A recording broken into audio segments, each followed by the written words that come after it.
this race is a dead heat. It's anyone's race. The polls are showing them neck and neck.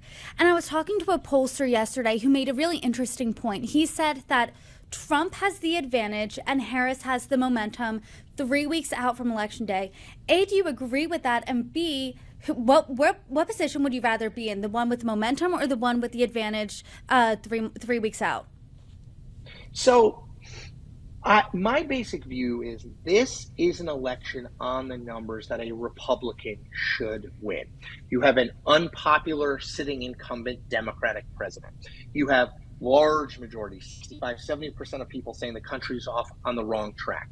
You have the unpopular incumbent vice president as the Democratic nominee.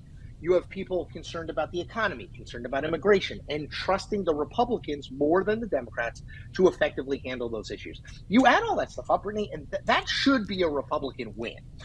The issue is Donald Trump, right? If it was my phone as the Republican nominee, it would probably win because people want to vote for the Republican, but they don't like Donald Trump personally. They may like his policies, they don't like him personally. So on the numbers, it should be a Republican win. On where the race is right now, I think Kamala Harris's momentum has significantly slowed. I think in the upper Midwest, Pennsylvania, Wisconsin, and Michigan, Trump is making inroads. Again, it's not 10 points. The race is close, right? He's gained a point, a half a point. But in a close race, that stuff matters. So I guess I'll answer it this way. If I had to be one of the two of them today, I think I would rather be Trump extremely narrowly, because I think the electoral landscape should elect a Republican. And I think the movement in the upper Midwest and her loss of a little bit of momentum, and I think the decision to do Fox News, the decision to be more out there, speaks to the fact that they feel that momentum fading and they're trying to find ways to get it back. I think I'd rather be him, but man, it's close. Ask me tomorrow and I might rather be her.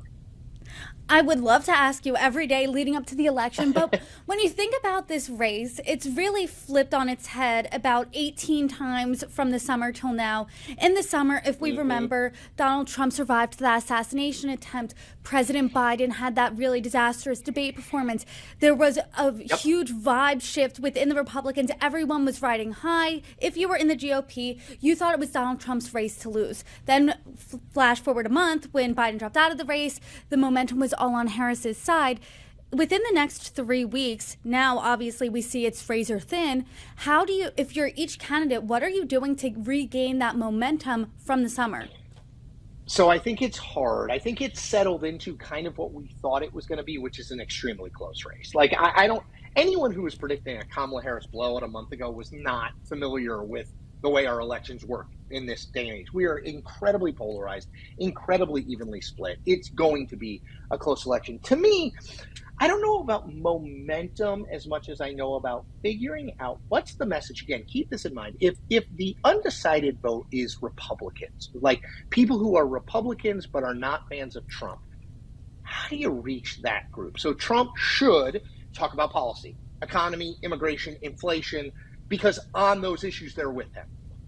Harris should talk about Trump's personality as much as possible, the chaos he causes, because those are the things those Republicans don't like about Donald Trump.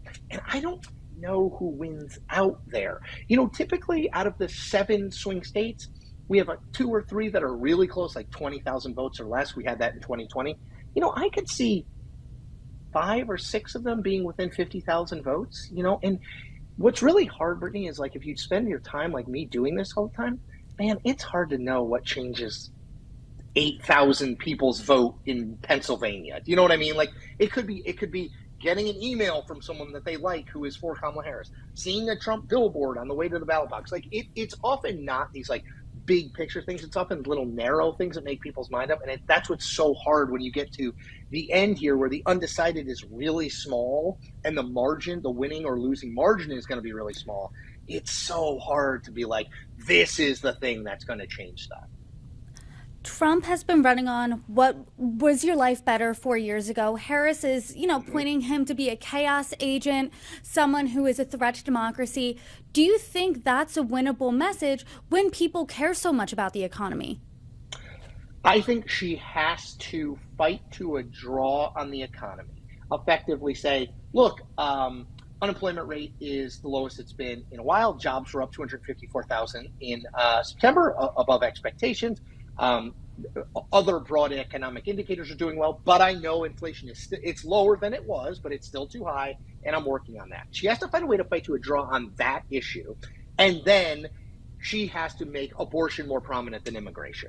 She has to make people have their mind on women's rights and women's health more than the situation at the southern border. That's how she wins. If we are talking mostly about the economy and immigration over these final 21 days, Donald Trump will win.